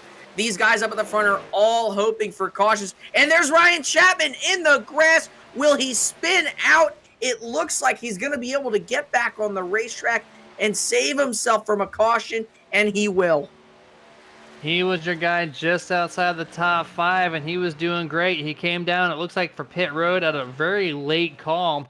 Could not get the thing loaded up in time, and just drives it straight through the grass to avoid the pit road penalty. So Ryan Chapman going to go from 6th or 7th place, probably all the way back to 13th, 14th, 15th, wherever he cycles through after that one. That was a close call, but excellent driving there. Just a little late on the braking, and a little mental lapse is going to cost him quite a few spots here. Yeah, that could have been very, very big right there. And I mean, he just completely comes into the box right there. You see him just ip into the grass. I mean, good thing we didn't have a caution, though, because a lot of these guys want to see this race play out. But there's some guys right now up at the front of the field, like Sherwood Williford, who would love a caution right now. But if it's got to come, it's got to come now, because Brody Hanna is only less than 13 seconds back from the number 33 Silverado, who has really struggled here tonight, Jeremy. You usually see Sherwood up at the top 10 most of the time, but he was involved in that first major wreck in the center of 1 and 2 that took out multiple drivers. And I mean, he just really has struggled all night long. So he's definitely hoping for a caution, but I just don't know if he's going to get it here. Yeah, the way everyone's spaced out at the time being, I think you're correct. It's going to be something that happens with a pit entrance, a pit exit situation, or if a truck just gets loose in front of another guy in order for it to happen. But I think we're going to be staying green for the most part of this race, as Sherwood Williford is the last guy to pit, and he does so this time, hitting his marks 3, 2, 1 at the stall, gives up the lead back to Brody Hanna and Stephen Hollingsworth, who Stephen was so close to actually leading that lap, and Brody was just able to be in front of him. And Stephen Hollingsworth had dropped about 1.5 seconds the past 3 laps over your race leader Hanna because of the tire strategy call there early for the 50 to come on in. He's going to have a lot less light run speed because his tires are that much older. But Tommy Schaefer 4 seconds back. I'm pretty sure he'll get there before the race ends, as we have 17 laps to go. Yeah, 17 laps to go right now. Brody Hanna has retaken the race lead from Stephen Hollingsworth and the rest of the field. So Brody, more than likely going to drive away unless we get a yellow flag here. But everybody besides Bobby Terrell actually is the only driver who was on that lap 74 last lap pit lap. That was a handful of words to put in my mouth. But Bobby Terrell currently sitting 9th. Last pit on lap 74, you could just see the drastic change between tires where from when he pitted on lap 74 to these guys who pitted around the lap 107 to lap 114 range. So he's definitely hoping for a caution. But I mean, now that these guys have fresh tires, they're going to try to go for every position they can. And also, look who's all the way up to 6th, and he's on the same strategy. Hit the wall, spun out, Richie Coy all the way up to the 6th spot. Oh, and by the way, he could get Cody McKinney and Brian Bliss, and this would save him a ton of points here for the battle for the championship between him and his Fury Motorsports teammate Brody Hanna. Yeah, he's trying everything he can right now. As the race finishes, I think he's going to be 16 or 17 points ahead of Brody, as Brody came in 29 points ahead. Had an excellent stage situation there for Brody to gain 6 points.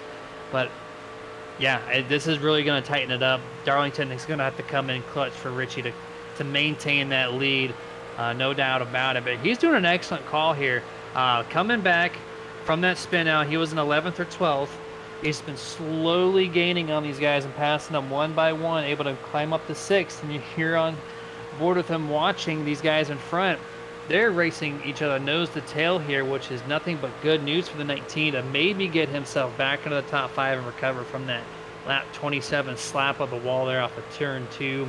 Just so much speed has been knocked out of that machine as we're coming up to 13 to go, or 12 to go rather.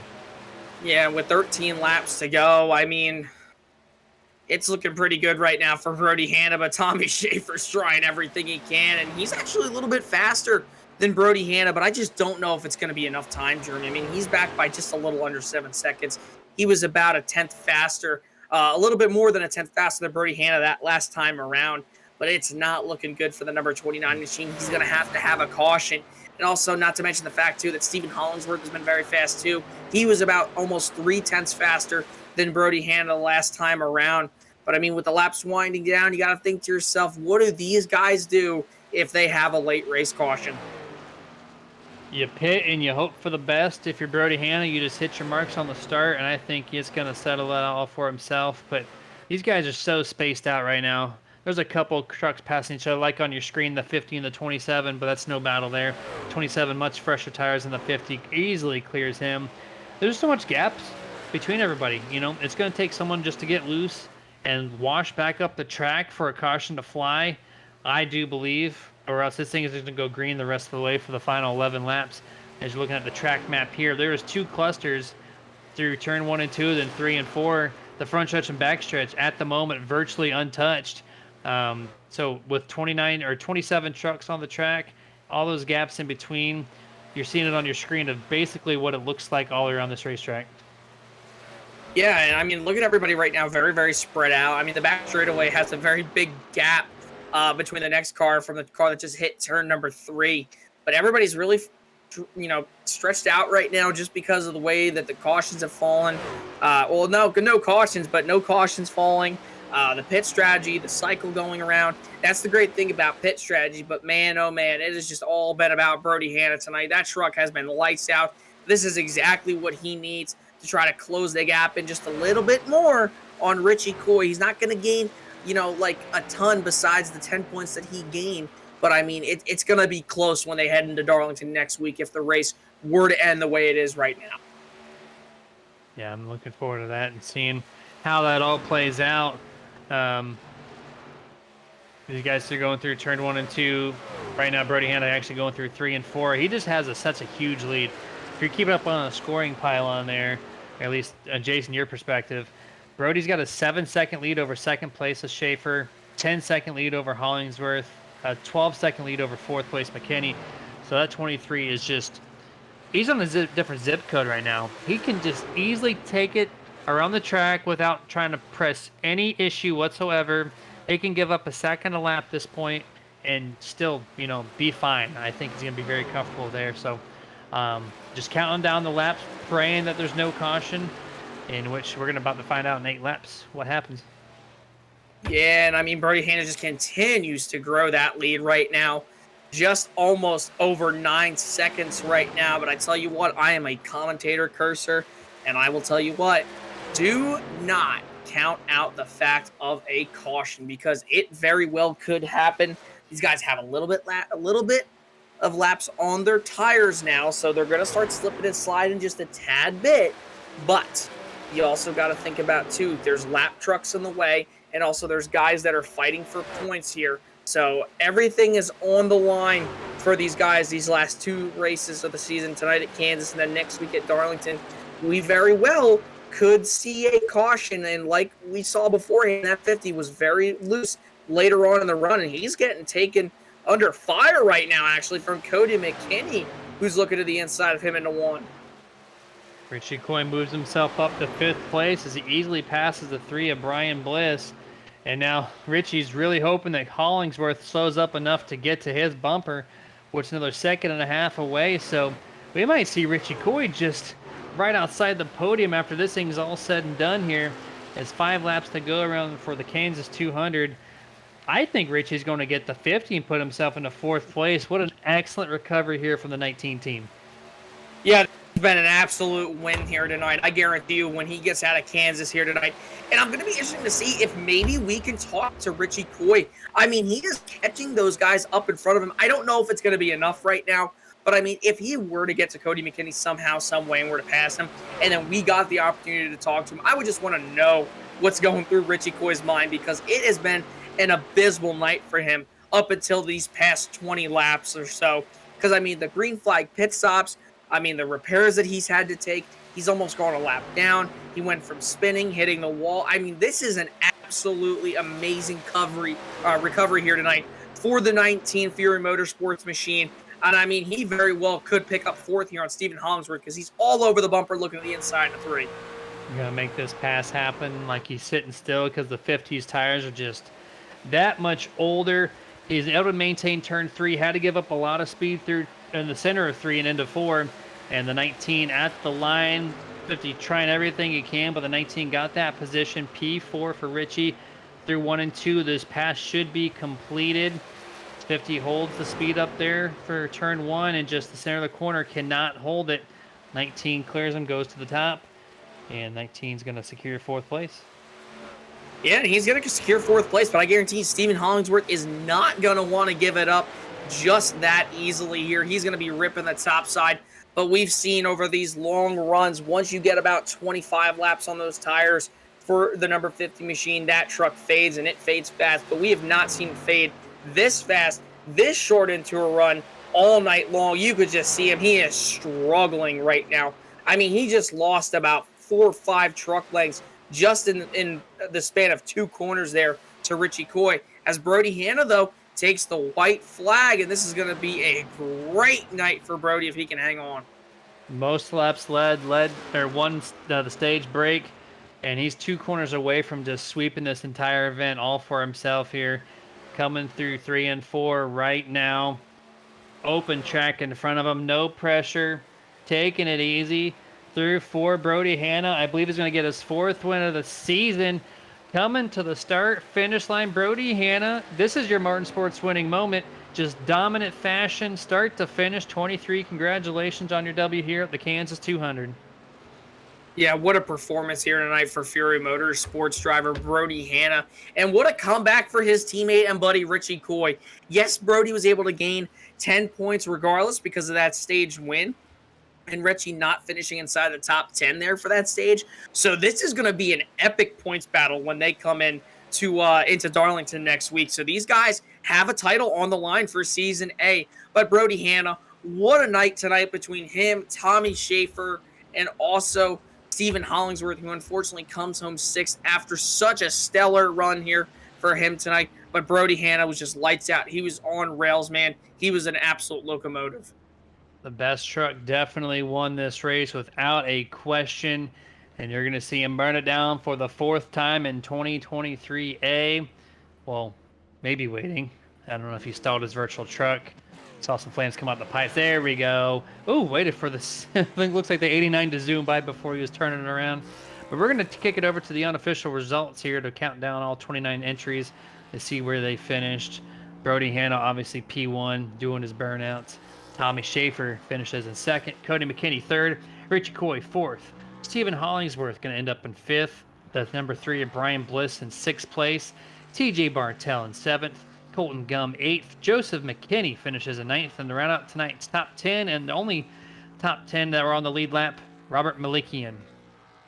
Yeah, and then to round out your top 20, you got Shad Curran. Great run for that 66 machine here tonight. Comes home 11th. 12th, Rick Webb. 13th, Brian Hoskins. Great run for him. Ryan Chapman, unfortunate circumstance for him tonight, puts him in the 14th spot. Steve Angie, great run in 15th. Tyler Brown, 16th. Sherwood Williford, 17th. Maxwell Solge comes home 18th, 1 lap down. I'd say that's a win for him here tonight.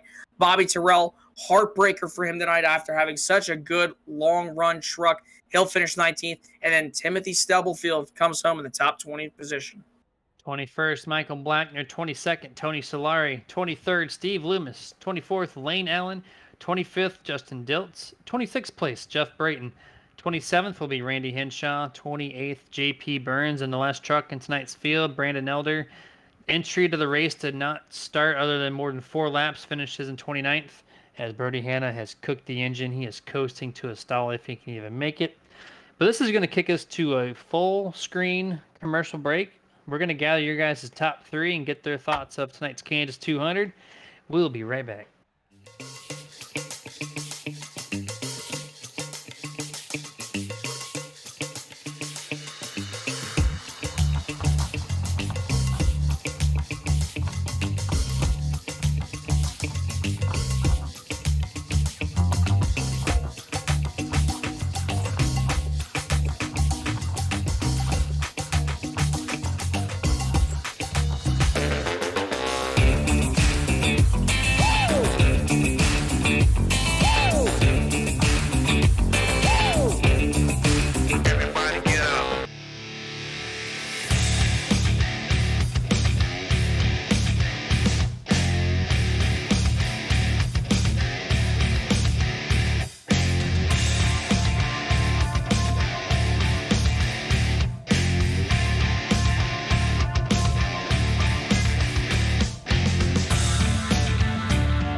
And a full screen coverage here for the Nerd TV presentation of the Martin Sports Truck Series by the Full Throttle Sim Racing, as we're going to bring in the top three here. First and foremost, going to be Mr. Cody McKinney here in his Broughton Kennels Toyota Tundra. Mr. Cody, you have a copy? Yes, sir. Great recovery, man. You had the EOL penalty, the only one handed out from last week, and you made the most of it, bringing it all the way up to third place. You had a great run through stage one. You did a lot of work to get yourself in position for that, and then a couple cautions kind of reset you, and you did a hell of a job. Congratulations on that. Just walk us through your night and how you're able to get around so many drivers. That well to start the race, kind of when they announced the penalty from last week, kind of realized what I had done. But that kind of set us back a little bit. But I knew Overton Speed Shop, they gave me another fast truck, so I knew I could get somewhat through the field. It's just gonna be how I did it, and try not to put myself in a bad spot or burn my tires out too quick. And we were able to do that and just keep working at it. I mean, you did a great job doing that. Also, I want to know, like, how'd you guys prepare to tackle this 200-mile race here at Kansas tonight? Practice. That's There's that's lots of really it. practice. Um, mile and a halves are kind of it's kind of my bread and butter. Starting to get more into short tracks, but mile and a halves I've typically good at to begin with, so the confidence is already there. It's just Kansas is it's not like any other mile and a half. It's tricky, it's slick. If you're not careful, you don't take care of your tires, then you're in for a long night. Yeah, 10-4 on that. We saw a couple of drivers really fall back middle to late of the run just because they could not keep that right front cool enough, and they got really tight as the race progressed. But man, congratulations on third place. Awesome job working your way all the way through the field. Floor is yours. Final thoughts? Anyone you want to shout out tonight before we let you go? Mm, appreciate everybody that's helped. Um, Brian Kennels, Overton Speed Shop, AG Ink Apparel, everybody at McKinney Racing, just putting in practice and helping us get better. Y'all for broadcasting the series, Full Throttle for putting it on, everything they do. Um, yeah, it's glad we can put together these string of races. Um, just hoping that we can keep it going. Yes, sir. And good luck next week trying to close out the season opening schedule here for the 2023 A season there at Darlington next week. Good luck to you. Appreciate it. Yes, sir. And that was going to be your third place finisher, Mr. Cody McKinney. And now we're going to bring in second place, Mr. Tommy Schaefer here. Let's see what he got in store for us here tonight as I'm going to pull him in now. Mr. Tommy Schaefer, welcome, man. What's going on, guys? Hey, man, your Roasted Gems Chevrolet Silverado was doing excellent out there. Started up the front. You're doing some great work there in stage one. It was really just an awesome race to watch overall. Your truck was so fast. Just the middle to late run seemed to fall back a little bit there, but you still were able to bring it home in second place. Walk us through your night, man. Overall, it was just a great day for you. Yeah, EPI gave us a good qualifying set. Was able to put it on the front row and was able to keep it up there all night with a solid race set. I was trying to work on the truck all night. It seemed like as the track kind of changed, the long run was really getting to me. Wasn't so much killing the rear tires, just super loose, and tried to tighten it up on that first stop, and didn't go enough. Then the second stop, done some other adjustments, some spring offset and things, and made it a little bit better. And then that last run, I think I took a little too much tape off, and it got me tight going in the corner, even on the high side, and I got in the wall a couple times. But at the end of the day, it didn't really matter because we were racing for second. So Brody's truck was just so fast, and props to him because he had a hell of a setup. Yeah, he was on a different zip code for sure. And I just want to, I knew you were part of that incident technically there with Brody Hanna getting loose. How the 50 was able to pack so much air behind the truck, it just knocked him loose, and it hit your right rear. It put your right rear spoiler down out of the air a little bit and crimpled in the right rear side there. Did that affect your truck at all after that happened? I think it did, and I think with the setups that I had made, I probably would have been okay. Um, might have been still just a little on the tight side, but um, it was you know because if I and tell me if I'm wrong because it was a long race, Jeremy. That was before the last green flag stop, right? Correct.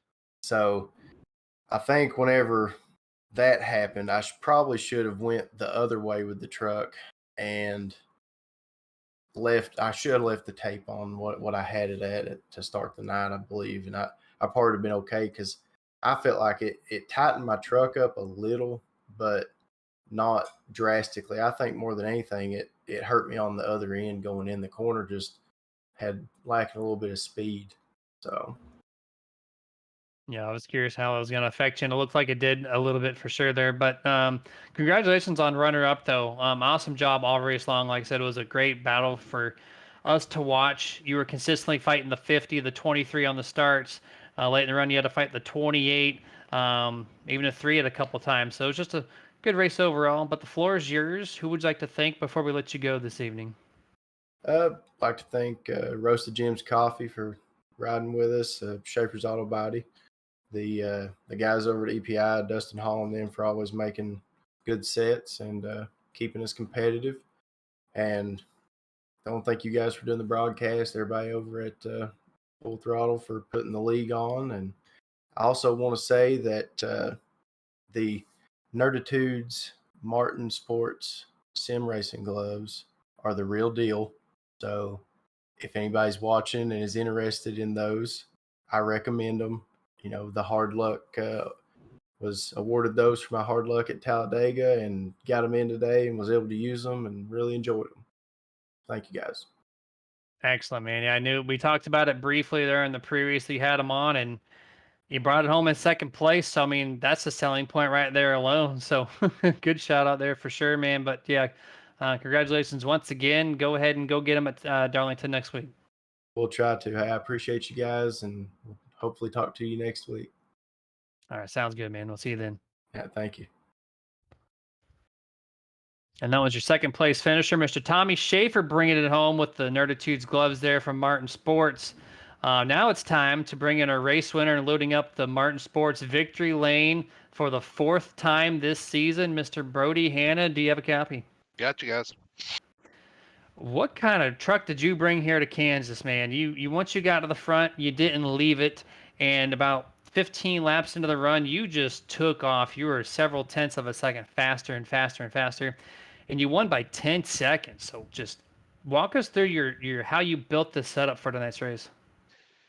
Oh, this was truck. So sorry, I brought my cup car. My bad. No, I'm just kidding. Yeah, it was. We we had a good setup for tonight. Unfortunately, Richie got caught up early in some stuff. Well, I guess he kind of did it to sell first, but got caught up in some stuff. Wasn't able to show it. Bobby was caught up in some stuff. Tony was caught up in that first wreck. They all had quick trucks. The whole team was really prepared and ready, raring to go here. Made a small mistake in qualifying, probably cost me the pole, but I figured I'd redeem myself a little bit in the race. So yeah, I mean, this Kansas has always been one of my favorite tracks. So coming here, getting a setup that's just balanced just right, where it's not too loose and not too tight on the long run, getting it to rotate, was really key. And to be honest with you, I didn't think about it till about halfway through the race. I was like, well, hell, I think we could run the bottom the whole run, and that's where I stayed and was able to put up a gap a little bit. Yeah, I think that might have been one of the deciding factors for that long run. Every time I talk about and I watch guys run the top side of the track, especially like Kansas, where it's most known in the mile and a half world. When you run extra speed here on iRacing, the game considers it as more tire wear to me, I believe anyways. So you're running the bottom, you're running a slower speed, and your truck just had enough looseness to keep it rotated with the rear. Really saved that right front tire. Did it show up there after you made your green flag pit stop of what the tire wear situation was looking like? So when I ran the hot side, it would get loose on the longer run. I could tell it was getting looser and looser off the corner just a little bit. So actually moving to the bottom kind of corrected that issue, and it stayed so good all the way through the run. So that little bit of a change in lane actually tightened the truck up a little bit that I needed for it to continue to keep rolling without getting too loose. So I worked out. I'm telling you, it was just one of those nights where everything just kind of went right, and the truck was on rails. And so definitely got to thank the team for the work, and yeah, pretty excited about that. Well, man, congratulations. Well deserved. And 4 wins of the season in a 13 race season. You got 4 of them. So that's like 25% almost. So just hell of a job, man. I know we ask you almost each and every week here. Floor is yours. Give your shout outs again. Yeah, well, I honestly was looking at the points too, and I think the A season points are out of the way, out of reach. So just racking up points for the regular season, just trying to get those stage wins, race wins, racking up playoff points. Looking towards the end of the season for 2023, and it's trying to set herself up good for that, because I think Richie's got this locked up, one race to go next week at Darlington. But congratulations to him too. But yeah, I got to thank you guys for broadcasting the race for sure, for all the work you guys put into it to bring our product to the masses. So thank you guys for that. Got to thank Martin Sports for coming on board as the series sponsor. Love having those guys. Scott Martin is one of the best people around. Love working with him, and looking forward to some great things in the future working with him as well. Got to thank the team, of course, for the work we put in for these setups to come out here and be prepared week in and week out and run with these fast guys we got in this league. Got to thank all the drivers tonight for a great race for the most part. Every week, seems like we get better and better as far as that goes. So love the show that they put on, and appreciate the guys keeping it nice and clean for the most part. And got to say good job to Tommy Schaefer. It was fun racing with him up there up front.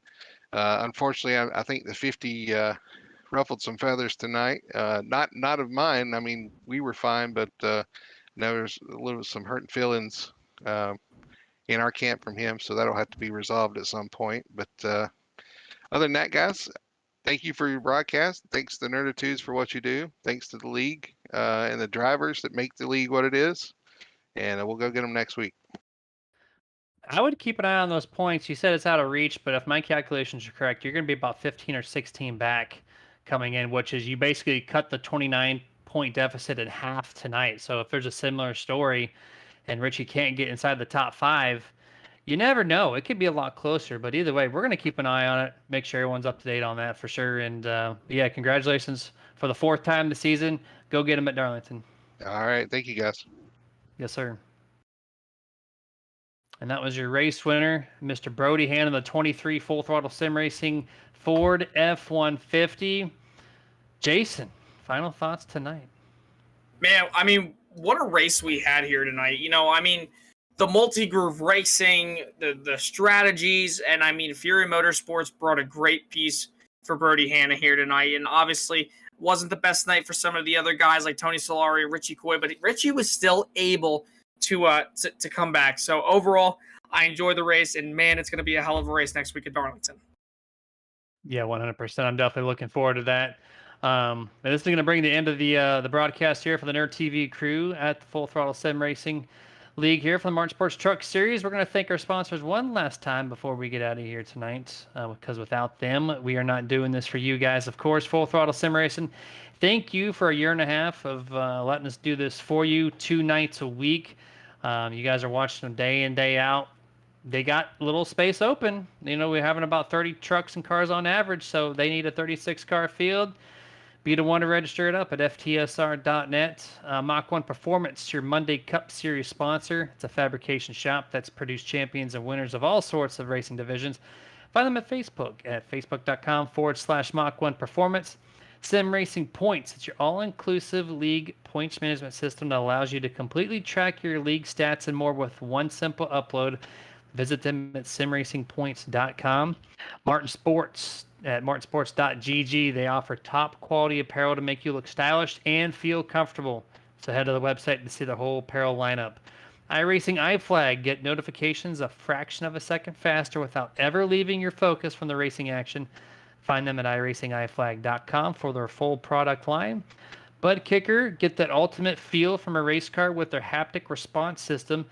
Find them at thebuttkicker.com for a full product lineup of haptic products for your sim rig.